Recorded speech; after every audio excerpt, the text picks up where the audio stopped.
The autumn rain fell like tears upon the windows of Ashford House, each droplet a small funeral for what once had been.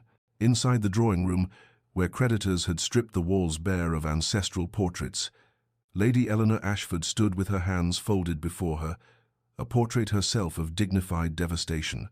At 24, she had imagined a different life, one filled with love, perhaps, or at least choice. Instead, she faced the Earl of Blackwood across her father's empty desk, the mahogany surface scarred with the rings of countless whiskey glasses her father had emptied in his final, desperate months. The Earl was tall, dark-haired, with eyes the color of winter storms, beautiful in the way that dangerous things often are. He had not removed his gloves since entering her home, as though he feared contamination from their misfortune, or perhaps from something else entirely. "I require a wife," he said, his voice as cold and formal as a legal document. "You require salvation from social ruin and debtor's prison. The arrangement would be simple, Lady Eleanor.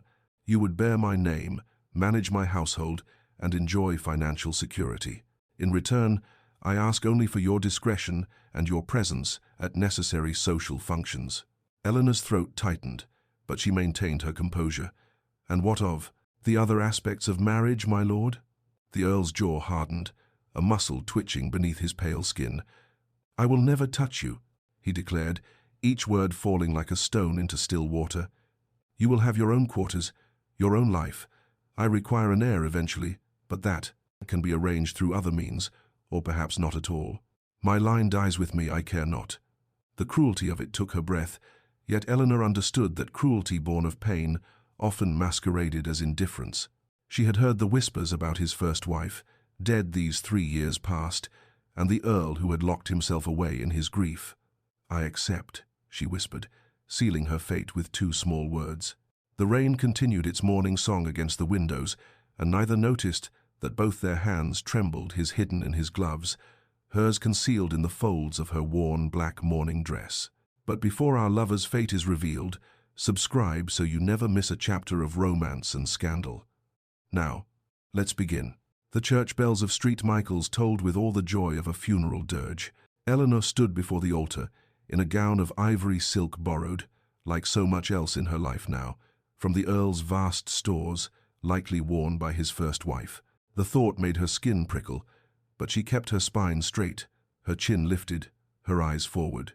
Adrian Thorne stood beside her like a marble statue, his face carved from stone, his responses to the vicar's questions delivered in a voice devoid of inflection. When the moment came to take her hand, he did so with his gloves still on, and Eleanor felt the leather barrier between their skin like a wall between 2 countries at war. The guests, and there were many, for an earl's wedding demanded attendance regardless of affection, filled the pews with rustling silks and barely concealed gossip. "Poor creature," one matron whispered behind her fan, "a business arrangement, nothing more." "They say he keeps his first wife's rooms locked," another added. "Shrine to the dead, curse upon the living." Eleanor heard it all, felt the weight of their pity and their fascination, but she did not falter. What Adrian Thorne could not know, standing rigid beside her, was that his coldness did not wound her as deeply as he perhaps intended. She had learned in her father's final days that people built walls around their pain, and the higher the wall, the greater the hurt it protected. As the vicar pronounced them man and wife, Adrian did not kiss her, merely inclined his head with the barest fraction of acknowledgement. Yet in that moment, Eleanor glimpsed something in his storm-grey eyes that was not indifference at all, but terror. He was not a man who felt nothing. He was a man who felt too much, and feared the feeling would destroy him. The realization settled in her chest like a stone in deep water. They travelled to Blackwood Manor in separate carriages. When they arrived, the housekeeper, Mrs. Phillips, led Eleanor through endless corridors to the east wing, isolated, distant, a kingdom unto itself. "His lordship's quarters are in the west wing, my lady," Mrs. Phillips explained, her tone carefully neutral. "He thought you might prefer the morning light." Eleanor stood at her window, watching the sun set over unfamiliar gardens, and understood perfectly.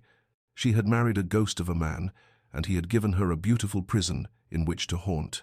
Weeks passed like ships in fog, visible only in outline, drifting without collision.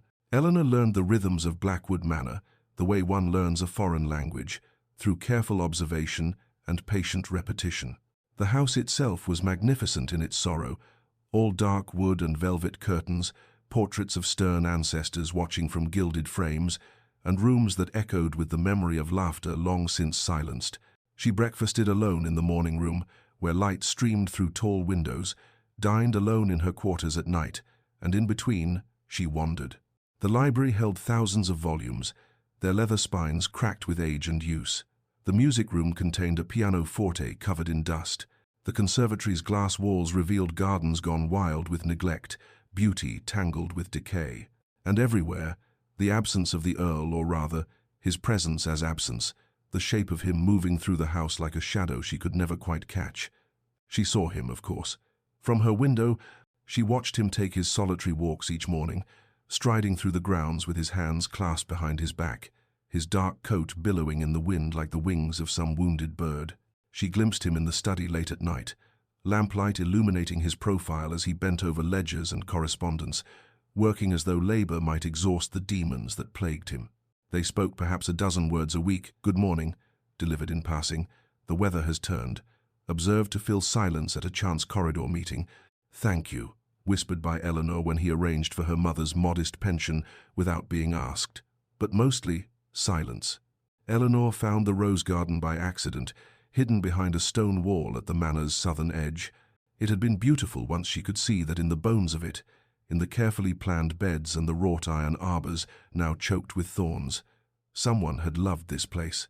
Someone had tended it with devotion. She began, tentatively at first, to clear away the dead growth, to prune the wild canes, to coax life back into the neglected earth.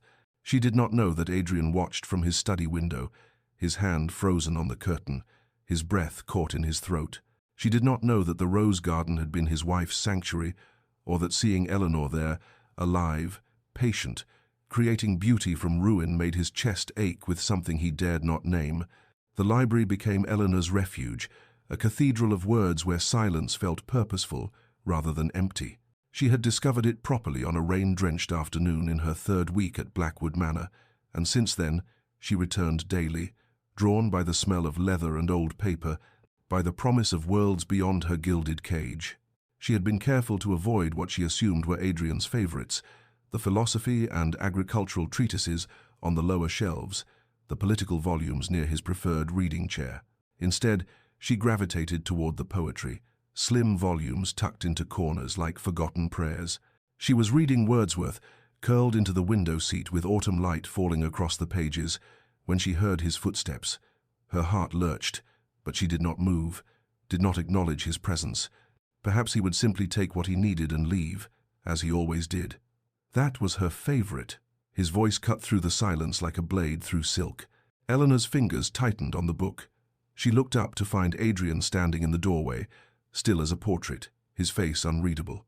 I did not know, my lord." "I can return it to no." He moved into the room with the careful control of a man walking on ice. "You may read what you wish. The library is yours as much as mine." The politeness was excruciating, formal as a minuet. Eleanor closed the book, her thumb marking the page. She had excellent taste, she offered quietly, unsure whether to apologize or pretend ignorance. Something flickered across Adrian's face, pain, raw and unguarded, gone as quickly as it appeared. "She had taste in many things," he said, his voice rough now, stripped of its usual cold precision. "Poetry, roses, broken men she thought she could heal." He turned away sharply, his hand gripping the back of a chair. "I loved her," he said to the empty fireplace, the words torn from somewhere deep. "And my love killed her. Childbirth. The physicians said her constitution was too delicate, that she should never have." He stopped himself, his shoulders rigid. "Forgive me. This is inappropriate." Eleanor stood slowly, the book clutched to her chest. "My lord, Adrian," he interrupted, still not looking at her. "If we must live as strangers, at least let us dispense with unnecessary formality in private." Then he left, his footsteps echoing through the corridors, leaving Eleanor standing in the fading light, with her heart breaking for a man who had loved too well and feared he might love again. Eleanor began with roses from the garden. She had reclaimed small bouquets placed in the morning room, where weak sunlight pooled on mahogany tables, in the entrance hall, where their fragrance might greet him upon returning from his solitary walks. She said nothing about them, made no claim to the gesture, but each morning she replaced the wilting stems with fresh blooms, pink and white and deep crimson, petals soft as secrets. She watched, too, in the quiet way women have always watched the men they live among. She noticed that Adrian took his tea without sugar but with a precise measure of milk, that he preferred the darker Assam blend in the mornings and the lighter Ceylon in the afternoons. She mentioned it to Mrs. Phillips, casually, as though the observation meant nothing at all, and thereafter his preferred teas appeared in the study and drawing-room without fanfare, without explanation. Adrian noticed. How could he not? The flowers appeared like gentle ghosts of better days, their scent triggering memories he had locked away. The tea arrived perfectly prepared, and he found himself wondering whether Eleanor had instructed the staff or whether she had somehow intuited his preferences through pure attention. He said nothing, of course.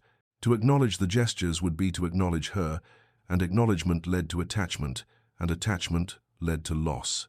Yet he found himself seeking out the rooms where her flowers bloomed, breathing in their fragrance like a man starved for air. One evening in late October, music drifted through the manor's corridors, tentative at first, then growing stronger, more confident. Eleanor had discovered the pianoforte, had pushed back the dust cover, and was playing Beethoven's Moonlight Sonata, her fingers finding the melancholy notes as though they had been waiting all this time to be released. Adrian froze in the hallway outside the music room, his hand pressed against the wall for support. Catherine had played. Catherine had filled these rooms with music, had made the manor feel alive. He had locked the instrument away after her death, unable to bear the silence of the keys, and now this woman, his wife, who was not his wife, had unlocked it again. He should walk away. He should maintain the distance he had so carefully constructed. Instead, he stood in the shadows and listened, his eyes closed, his chest tight with an emotion he could not name. The music was different from Catherine's, playing less technically perfect perhaps, but achingly sincere, full of a longing that matched his own. When Eleanor finished, the silence that followed felt different than before, not empty, but full, pregnant with possibility. Adrian retreated to his study before she could discover him, but something had shifted. Some wall had developed the first hairline fracture. Eleanor had ventured beyond the manor's manicured grounds on a grey November morning, walking the lanes that connected the tenant farms to the estate proper. What she found troubled her deeply: cottages with roofs that leaked, children thin-faced and coughing, fields lying fallow because the families lacked seed for planting. She had managed her father's declining estate in his final years, had learned the delicate mathematics of land and labor, and she recognized neglect when she saw it. That evening, she did not wait for Adrian to retreat to his study. She intercepted him in the hallway outside the dining room, her spine straight, her resolve fortified by the memory of a young mother's hollow eyes. "My lord, I must speak with you about the tenant families." Adrian's expression shuttered immediately. "Mrs. Phillips handles household matters. The steward manages—" "The steward has neglected his duties," Eleanor interrupted, her voice steady despite her racing heart. "The Dawson cottage has a roof that will not survive winter. The Mitchells have 3 children suffering from lung fever because of the damp. The western fields lie unplanted because your tenants cannot afford seed." His jaw tightened. "Lady Eleanor, you overstep. Estate management is not a woman's concern?" Her eyes flashed. "I managed Ashford's estates for 2 years before my father's death. I know land yields and crop rotations, tenant rights and fair rents. Your people are suffering, and whether you wish to acknowledge my existence or not, I am the Countess of Blackwood, and their welfare is my responsibility as much as yours." Adrian stared at her as though seeing her for the first time. This woman who had moved through his house like a whisper, now standing before him with the force of a storm. "You managed Ashford?" "Everything except the debts my father hid from me," she replied quietly. "I learned estate accounts at 15, my lord. I learned compassion far earlier."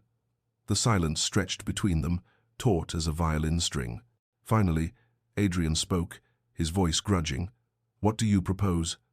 Eleanor pulled a folded paper from her pocket. She had come prepared. Roof repairs before the heavy snows, medical attention for the sick children, seed loans to be repaid after harvest.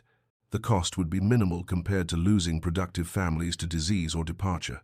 He took the paper, his gloved fingers brushing hers briefly. He read it carefully, and something in his expression shifted respect, perhaps, or surprise, or the first crack in the armor he wore like a second skin. "Very well," he said finally. "Instruct the steward, and Lady Eleanor." He paused, his grey eyes meeting hers. "You did not overstep." The estate work became a bridge between their separate lives, narrow but traversable. Adrian began appearing at Eleanor's morning room with questions about tenant concerns, ledgers tucked under his arm, his manner still formal but no longer quite so cold. She would pour tea the Assam he preferred, and they would discuss grain prices and drainage problems, their conversations practical, purposeful, safe. Yet gradually, inevitably, the boundaries softened. Adrian began seeking her opinion not just on tenant matters, but on broader estate decisions, whether to invest in new breeding stock, how to handle a dispute between neighboring families. Eleanor discovered that beneath his glacial exterior lived a mind both sharp and fair, a man who carried the weight of responsibility like a crown of thorns. Dinners, which had been solitary affairs, became shared occasions. Not every night, and never acknowledged as deliberate, but increasingly frequent. They sat at opposite ends of the long table at first, the distance between them vast enough to echo, but conversation, tentative, careful, began to fill the space. One evening, when Eleanor asked about the portraits in the gallery, Adrian spoke of his childhood, of a father whose expectations were impossible, and a mother who died too young. "I was groomed for duty," he said, his voice quiet, his fingers tracing the stem of his wineglass. Love was never part of the curriculum. Eleanor understood then the architecture of his loneliness. "My father loved me," she offered in return, "but he loved his vices more. I watched him destroy everything we had, and I could not stop him. I learned that love alone is not always enough to save someone." Adrian's eyes met hers across the candlelight, and something passed between them.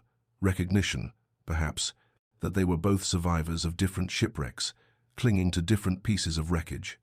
The respect that grew between them was quiet but undeniable, built on competence and shared purpose, on late-night discussions about crop rotation that somehow became conversations about poetry, about loss, about the peculiar burden of inheriting broken things and trying to make them whole. Yet always, the distance remained. Adrian never removed his gloves in her presence. They never touched except in passing, and even then, accidentally. But Eleanor found herself watching for him, listening for his footsteps, and knew with a certainty that terrified her. She was beginning to love the man her husband was becoming, even as he held himself carefully beyond her reach. The assembly at Thornfield Hall glittered with false warmth, all candlelight and forced gaiety. The county's finest families gathered to assess the Earl of Blackwood's mysterious marriage. Eleanor wore silk the color of midnight, a gown Adrian had insisted upon purchasing despite her protests, and she moved through the crowded rooms with the grace of a woman who had learned to wear dignity like armor. Adrian watched her from across the ballroom, champagne untouched in his hand, and felt something dangerous unfurl in his chest when Lord Hartley bent too close to Eleanor's ear, when young Pemberton's eyes lingered too long on the curve of her neck. She was beautiful. When had he allowed himself to notice? When had the observation become this sharp-edged possessiveness? "Such an unusual arrangement," Lady Ashworth's voice cut through his thoughts, the matron's fan fluttering like a predatory bird. "A marriage of convenience, they say. One wonders if the Earl will ever produce an heir, or if he's content to let his line die with his peculiarities." Eleanor, standing nearby with a group of women, heard every word intended, of course, as cruelty always was. Adrian saw her fingers tighten briefly on her glass, saw the moment of pain flash across her face before she schooled it into serenity. "I find," Eleanor said clearly, her voice carrying, "that the quality of a marriage is measured not by public displays, but by private respect. Those who must advertise their happiness often have little of substance to show." Adrian moved before conscious thought, crossing the space between them, his hand still gloved coming to rest at the small of Eleanor's back, a touch so light it barely existed, yet claiming her nonetheless. "My wife speaks wisely," he said, his voice cold as winter frost, his eyes fixed on Lady Ashworth. "Perhaps if more marriages were founded on respect rather than performance, there would be fewer miserable souls seeking entertainment in others' private affairs." The silence that followed was profound. Adrian escorted Eleanor to the carriage shortly after, both of them trembling with unspent emotion. In the darkness of the carriage, as they rounded a corner, his hand slipped against hers, no gloves now. He'd removed them in his agitation, skin against skin, for the first time since their wedding. Both pulled away as though burned, but Eleanor felt the ghost of his warmth long after, and Adrian stared at his hand in the darkness, wondering how such brief contact could feel like salvation and damnation at once. Autumn deepened into winter's approach, and Blackwood Manor transformed in ways both visible and invisible. The gardens Eleanor had reclaimed bloomed one final time before frost, the roses she had nurtured offering their last crimson offerings to the dying season. But more than the grounds had changed, the house itself felt different, as though the walls had learned to breathe again, as though light found corners that had been dark for years. Adrian sought her company now, no longer hiding behind the pretense of estate business. He would appear in the library where she read, settling into the chair opposite hers with his own book, content to share the silence that had become companionship rather than exile. He accompanied her on walks through the gardens, his hands clasped behind his back, his voice losing its careful formality as they discussed everything and nothing, philosophy and poetry, memories of childhood, dreams they had abandoned. One afternoon, as they walked beneath bare branches laced with early frost, Eleanor laughed at something he said. A dry observation about the vicar's endless sermons, and the sound stopped Adrian mid-stride. He stared at her, at the way joy transformed her face, and felt his carefully constructed defenses crumble like ancient walls against a rising tide. His hand moved without permission, reaching for hers, wanting desperately to twine their fingers together, to close the distance he had so rigorously maintained. But fear, old, familiar, suffocating, stopped him inches away. His hand fell back to his side, and he looked away, his jaw tight with the effort of denial. Eleanor saw it all. She saw his hand rise, saw the longing in his eyes, saw the moment fear conquered desire. The pain of it settled in her chest like ice forming over still water. She understood then, with terrible clarity, that she had fallen in love with her husband, had given her heart to a man who would never allow himself to claim it. She loved his sharp mind and his hidden kindness, his wounded soul and his stubborn honor. She loved the way he listened when she spoke, the way his eyes softened when he thought she wasn't watching, the way he had slowly, carefully let her past his walls, but only so far, never far enough. That night, alone in her quarters, Eleanor wept for the first time since coming to Blackwood Manor, mourning a marriage that was everything except what she needed it to be. December arrived with ominous skies, clouds massing on the horizon like armies preparing for siege. The air held that peculiar heaviness that precedes great storms, a pressure that made breathing difficult, that turned the manor's atmosphere from merely melancholy to something approaching dread. Lady Catherine Thorne, Adrian's younger sister, arrived unannounced in a flurry of expensive furs and barely concealed concern, her sharp eyes assessing Eleanor with the precision of a jeweler examining a questionable stone. She cornered Eleanor in the morning room, her manner civil but cold. "I feel I must speak plainly," Catherine said, her teacup balanced perfectly on her knee. "My brother has suffered greatly, and I will not see him wounded again. Whatever expectations you harbor about this marriage, I advise you to abandon them. Adrian will never love again. He made that choice when he buried his wife, and it is a choice you must respect." Eleanor's hands trembled, but she kept her voice steady. "I have no expectations beyond those we agreed upon, Lady Catherine. It was a lie, and they both knew it."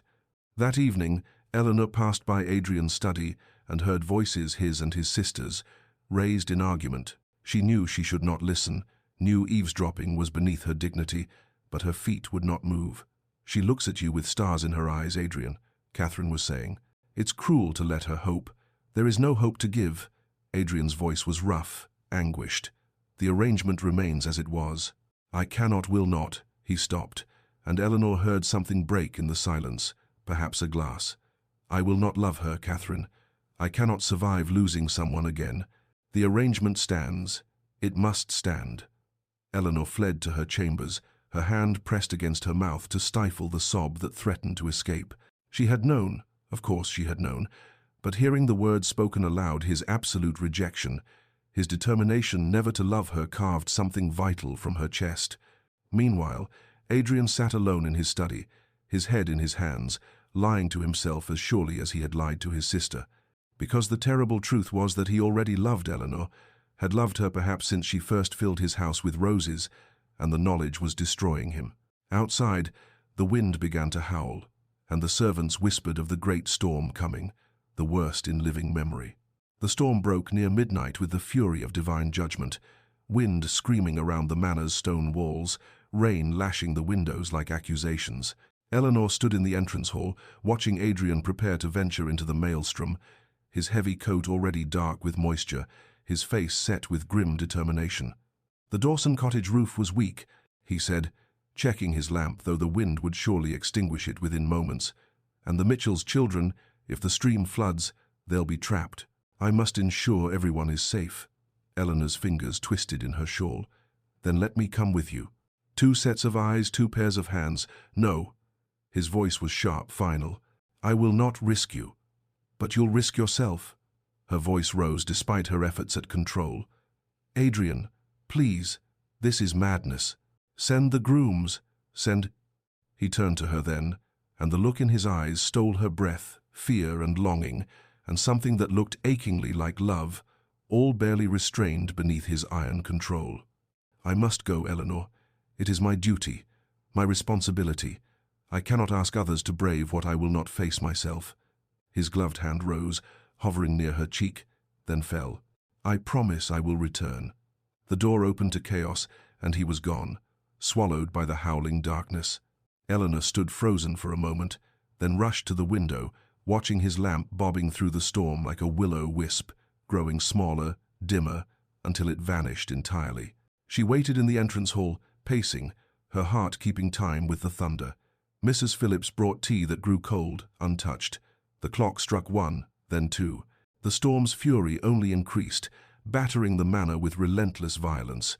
At 3:30, Adrian's horse returned riderless, wild-eyed with terror, its saddle torn. Eleanor's world tilted. The grooms rushed to calm the animal, their faces grave, and Eleanor knew with absolute certainty.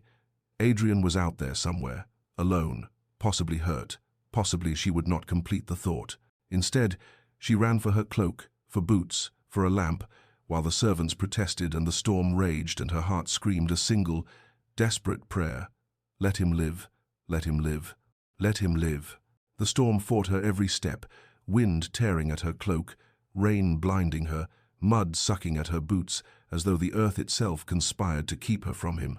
Eleanor pushed forward along the path toward the tenant cottages, her lamp a feeble shield against the overwhelming darkness, calling Adrian's name until her throat was raw.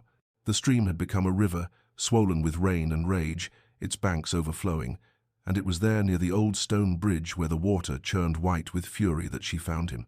A massive oak had fallen, its ancient roots torn from the softened earth, and beneath its crushing weight lay Adrian, motionless, his face pale as death in her lamp's trembling light.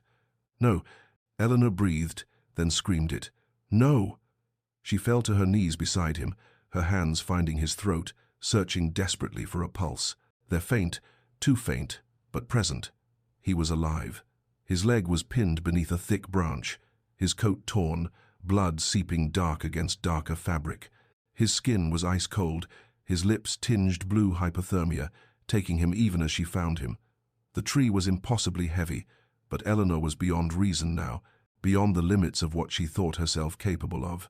She braced her feet in the mud, wrapped her arms around the branch, and pulled with strength born of pure desperation and love. Yes, love. She acknowledged it fully now, let it fuel her muscles as she screamed against the storm and heaved with everything she possessed. The branch shifted, inch by impossible inch. Her hands tore, splinters driving deep into her palms, but she felt nothing except the imperative that he must live, he must survive. She would not lose him to the darkness and the cold. With a final, agonized effort, the branch lifted enough for her to drag Adrian free, his body dead weight in her arms. She collapsed beside him, gasping, weeping, her hands moving over him to assess the damage his leg bent at a wrong angle, a gash across his temple, his breathing shallow and labored. The manor was too far, the storm too violent. She had to find shelter, had to get him warm, or they would both die here by this furious stream. She saw it then, the old groundskeeper's cottage, barely visible through the rain, abandoned but standing. Shelter, survival, hope. Eleanor half-carried, half-dragged Adrian through the last desperate yards to the cottage, her strength fueled by terror and determination, her body screaming protests she refused to acknowledge. The door yielded to her shoulder, and they tumbled inside, out of the storm's teeth, into darkness that felt almost peaceful by comparison. She had no time for relief. Adrian's breathing was dangerously shallow, his skin like marble beneath her trembling fingers. Eleanor's hands moved with purpose, born of necessity. She had nursed her father through his final illness, had learned the practical ministrations that propriety usually denied gentlewomen. She stripped away Adrian's sodden coat and waistcoat, her ruined hands fumbling with buttons and fabric, past caring about impropriety when death waited in the wings. The cottage held remnants of its former life, a few sticks of furniture, moth-eaten blankets in a trunk, most blessedly a small store of wood beside a serviceable hearth. Eleanor coaxed fire from flint with bleeding fingers, each spark a small prayer, until flames caught and grew, pushing back the cold and darkness. She wrapped Adrian in every blanket she could find, chafed his hands and feet, cleaned the wound on his temple with strips torn from her petticoat. His leg she could not set properly, but she bound it as best she could, whispering apologies when he groaned in unconscious pain. Through the long night, as the storm battered the cottage and the fire burned low and was rebuilt, Adrian drifted in the grey country between consciousness and oblivion.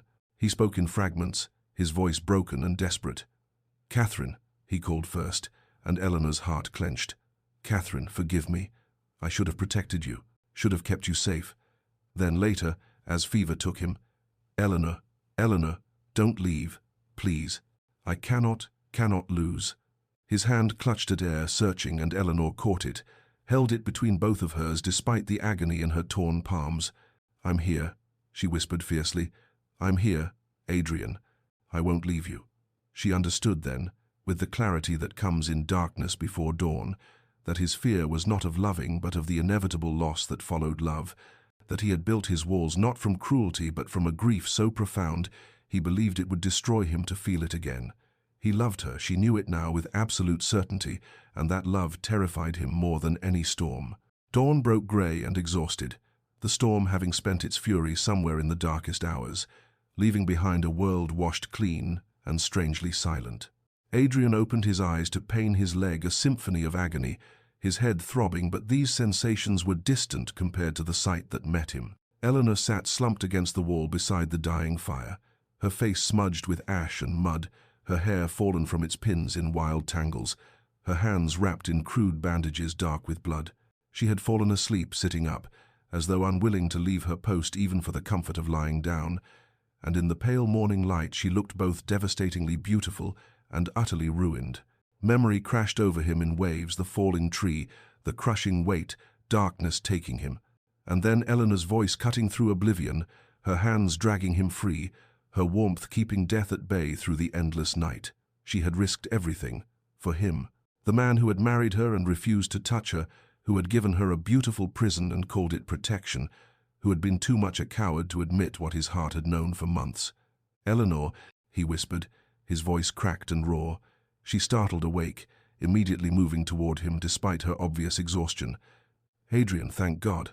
How do you feel? Your leg is broken, I think, and you had fever through the night." "You saved my life." The words felt inadequate, too small for what she had done. His eyes found her bandaged hands. "You hurt yourself. You could have died." "So could you," she replied simply, tears suddenly streaming down her face. "And I could not bear it. I could not." He reached for her then. Propriety be damned, fear be damned, all his carefully constructed walls crumbling to dust. His hand cupped her face, feeling the warmth of her skin, the reality of her alive and present and his. "I have been a fool," he said, his own tears falling freely now. "I told myself I was protecting us both, that distance was safety, that I could not survive loving and losing again. But I failed, Eleanor. I fell in love with you despite every vow I made, and the fear of losing you has been slowly destroying me." His voice broke. "I love you. God help me. I love you so desperately that the thought of a world without you is unbearable. And I have wasted so much time." They returned to Blackwood Manor as dawn fully broke. Adrian carried on a makeshift litter by grooms who had searched through the night. Eleanor walking beside him with her ruined hands and her heart full of fragile hope. The physician came, set Adrian's leg properly, dosed him with laudanum for the pain, and prescribed rest. Eleanor hovered in the doorway of his chambers until Mrs. Phillips gently suggested she should rest as well, should tend her own wounds, and she retreated to her quarters feeling unmoored, uncertain whether the words spoken in that cottage had been truth or merely fever's lies. 3 days passed, then 4. Adrian remained sequestered in his chambers, recovering, and Eleanor told herself his absence was reasonable, necessary for healing. But when he finally emerged, pale and leaning on a cane, he did not seek her out. He nodded politely when they passed in corridors, thanked her formally for her quick thinking during the storm, and retreated to his study as though nothing had changed between them, as though he had not held her face and confessed love with tears streaming down his cheeks. Eleanor felt herself fracturing. Had she imagined the desperate tenderness in his voice? Had the confession been nothing more than delirium, words that meant everything to her but nothing to him? She watched him withdraw behind his walls again, watched him rebuild the distance between them brick by careful brick, and the pain of it was worse than his initial coldness had ever been, because now she knew what they could have, and he was choosing to deny it. The household staff whispered, their concerned glances following Eleanor through rooms that felt emptier than they ever had before. Mrs. Phillips brought her tea she could not drink. The gardener mentioned that the roses would need winter protection, and Eleanor could not find it in herself to care. By the 7th day, as December snow began to fall and Adrian still avoided her eyes, Eleanor understood with perfect clarity. She could not live this half-life, suspended between hope and despair, loving a man who would not or could not love her in return. Something had to break, or she would. Eleanor found him in the library at twilight, the room shadowed and cold despite the fire burning in the grate. He stood at the window with his back to her, one hand braced against the frame, the other gripping his cane, and she thought how perfectly the image captured him, a man forever looking out at a world he refused to fully inhabit. "Adrian," she said, and her voice did not waver, though her hands trembled. "We must speak." He did not turn. "Eleanor, if this is about your hands, the physician assured me they will heal without. It is not about my hands." She moved into the room, positioning herself where he could not ignore her without obvious rudeness. "It is about us, about what you said in that cottage and what you have done since." Now he looked at her, his face a mask of careful neutrality that made her want to scream. "I was delirious, fevered. Whatever I said, do not," she interrupted, her voice sharp as broken glass. "Do not insult me by pretending you do not remember. You told me you loved me, Adrian. You held my face and wept, and confessed that the fear of losing me was destroying you. And now you hide from me as though I am the danger, as though I am something to be survived rather than—" Her voice broke, but she forced herself onward. "I love you. I have loved you for months, and I can no longer live in this limbo, this half-existence where we are married but separate, where we orbit each other like planets that can never touch. I am asking you, begging you for truth. Do you love me, or was it fever speaking? Because if you cannot love me, I must leave. I want either a real marriage or an annulment, but I will not live another day as your beautiful ghost." Adrian's face contorted with anguish, all his careful control shattering. "You do not understand what you ask. Then make me understand. She died." The words tore from him like something vital being ripped away. "Catherine died because I loved her, because I wanted her, because I put my needs above her safety. The physicians warned us her constitution was delicate. Childbirth would be dangerous, but I was selfish. I wanted an heir, I wanted. And she died screaming. Eleanor. She died in agony, begging me to save her, and I could do nothing. Nothing." He was weeping now, openly, his body shaking. "I vowed I would never put another woman at risk, that I would never let my love become someone's death sentence. And then you—" He looked at her with such raw pain it stole her breath. "You are everything. And if I give in to this, if I love you as I want to, completely, without walls, and then I lose you." His voice failed entirely. Eleanor crossed the space between them, her ruined hands reaching for his face, forcing him to see her, to truly see her. "Do you think I do not know about death, Adrian? I watched my father destroy himself slowly, day by day, drinking away his pain and our future. I held his hand as he died, knowing I could not save him. I understand loss. I understand that loving someone does not guarantee their safety or their survival. Her voice was fierce now, blazing with conviction. But what you call protection is its own kind of death. You have been dying by inches in this mausoleum you have made of your life, and you would have me die beside you, not from childbirth or illness, but from loneliness and from the slow starvation of a heart that is never allowed to fully give or receive love. Adrian tried to turn away, but she held him fast. Catherine's death was not your fault. It was tragedy, cruel and random and unbearable, but it was not your punishment for loving her, and denying yourself love for the rest of your life will not bring her back or honor her memory. It only ensures that her death claimed 2 lives instead of 1. You do not understand the risk, he whispered, desperately. If anything happened to you because of me, then I would die having been loved. The words rang through the library like a bell. I would die having lived, Adrian, truly lived, not merely existed in beautiful rooms with a man too afraid to touch me. Yes, there are risks, there are always risks. I could fall from a horse, catch influenza, have my heart simply stop in the night. We are all walking toward death from the moment we are born. The only choice we have is whether we truly live first. She gentled her voice, her thumbs brushing away his tears. I am not Catherine. I am Eleanor, and I am choosing this, choosing you, choosing us, choosing love with full knowledge of every risk. But I cannot choose for both of us. You must decide. Will you live in fear of loss, or will you live in love despite it? Adrian stared at her. This woman who had walked into a storm to save him, who stood before him now offering not just her love, but her very life, trusting him with both. And in that moment, he understood. His walls had not protected either of them. They had only ensured a different kind of suffering, a slower death of isolation and denial. He had to choose, fear or love, death or life, prison or freedom. Adrian's hands came up to cover hers where they still held his face, and he turned to press his lips against her scarred palm, kissing the evidence of her sacrifice, her courage, her love. Forgive me, he whispered against her skin. Forgive me for the coldness, for the months I wasted, for every moment I made you feel unwanted when you were the only thing I wanted. Forgive me for being too much a coward to see that you were offering me salvation, not damnation. Eleanor's answer was to pull him down to her, to close the final distance between them, and their first kiss was salt tears and desperate tenderness, months of longing released in a single breathless moment. Adrian kissed her as though she were air and he had been drowning, as though she were dawn after endless night, and Eleanor felt herself falling, soaring, shattering into something new and whole. I choose you, Adrian breathed against her lips. I choose love. I choose life. I choose us. Every risk, every fear, all of it. I choose you, Eleanor, today and every day after.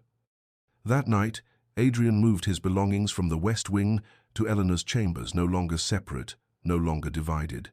The servants smiled as they carried his books and clothes, as lamplight spilled from rooms that had been dark, as laughter echoed through corridors that had known only silence. The manor itself seemed to transform, as though the building had been holding its breath and could finally exhale. Eleanor played piano while Adrian read beside her, his hand resting on her shoulder. They took meals together, lingered over wine and conversation that stretched into the small hours.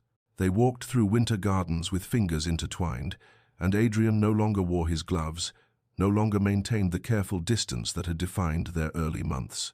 They spoke of everything of Catherine without shame or guilt, of Eleanor's father without bitterness, of dreams they had thought lost and futures they might build together. They learned each other slowly, completely, with the reverence of two people who understood how precious and fragile love could be, and chose it anyway. Blackwood Manor, which had been a mausoleum, became a home, and two people who had been ghosts began, finally, truly, to live. Winter melted into spring, and with it came a transformation so complete that visitors to Blackwood Manor remarked they scarcely recognized the place. The gardens bloomed under Eleanor's devoted care, the tenant families thrived with roofs that no longer leaked, and fields planted with good seed, and through it all, Adrian and Eleanor moved as two halves of a completed whole, their happiness evident in every shared glance, every casual touch, every laugh that rang through rooms once silent. When Eleanor discovered she was with child, She felt Adrian's terror like a physical thing, saw it, in the sudden whiteness of his face, the trembling of his hands as they rested on her still flat belly. But this time, he did not retreat. Instead, he faced his fear directly, hiring the finest physicians in England, consulting with every expert, preparing obsessively for every possible complication. Yet he also trusted in Eleanor's strength, in the doctor's skill, in the love that bound them, in life itself. "I am afraid," he confessed to her one night as they lay together in the darkness, his hands spanning her swelling belly. "Every moment, I am terrified, but I would not trade this fear for the emptiness we had before. Whatever comes, we face it together." Eleanor's labor came with the first roses of summer, long and difficult but not dangerous, and when their daughter finally arrived, red-faced and furious and perfectly, gloriously alive, Adrian wept as he had wept in that storm-battered cottage, but these were different tears entirely. He held his daughter with shaking hands, this tiny creature who represented everything he had feared and everything he had learned to hope for, and felt the last chains of his old grief finally, completely, break. "Her name?" Eleanor asked softly from the bed, exhausted but radiant. "Hope," Adrian whispered, pressing his lips to the baby's forehead. "We shall call her Hope, because that is what you gave me." The estate prospered as never before, not merely in crops and profits, but in the kind of wealth that cannot be measured in joy and purpose, in community and care, in the knowledge that fear had been faced and love had won. 5 years had painted Blackwood Manor in colors Adrian had once believed lost to him forever. The gardens bloomed in riots of summer abundance, and through them ran 3 small figures in white dresses, Hope at 5, Grace at 3, and baby Faith toddling after her sisters with determined steps, her laughter like music carried on the warm breeze. Adrian sat beside Eleanor on the garden bench she had commissioned, his arm around her shoulders, watching their daughters chase butterflies through the roses she had brought back to life. His hair held threads of silver now, and Eleanor's face bore the soft lines of a woman who had smiled often and deeply, and they were more beautiful to each other than they had been on that cold wedding day that felt like another lifetime entirely. "Do you remember?" Eleanor said softly, her head resting against his shoulder. "When you told me you would never touch me." Adrian's hand tightened on hers, their fingers interlaced as naturally as breathing. "I remember being a fool who mistook fear for wisdom, isolation for safety. I remember the woman who saved my life twice, once from a storm and once from myself." They watched Hope lift Faith into her arms to see a butterfly more closely. They watched Grace spin in circles until she collapsed dizzy and giggling into the grass, and Adrian felt gratitude so profound it bordered on prayer. Dear listener, perhaps you too have known fear, the kind that builds walls around your heart and calls it protection, that mistakes loneliness for safety, that believes loving again means risking everything you cannot bear to lose. But here is the truth that Adrian and Eleanor learned in that storm-battered cottage and every day after. We are all walking toward loss from the moment we first love, and the only choice we have is whether we truly live first. Love requires the courage to be vulnerable, to tear down walls brick by brick, to risk the pain of loss for the privilege of connection. It is not the absence of fear, but the decision to love despite it that transforms us, that redeems us, that makes us finally, fully, alive. May you find the courage to open your heart when it has learned to close. May you discover that the walls you built for protection have become your prison. May you know love that is worth every risk, every fear, every moment of uncertainty. And may you rest tonight in the knowledge that it is never too late to choose love over fear, life over mere existence, hope over despair. This has been a story from Sweetly Told Tales. If these words have touched you, let them remind you that your own story is still being written, and the next chapter begins with a single brave choice. Sleep well, dream deeply, and remember, love always, always finds a way.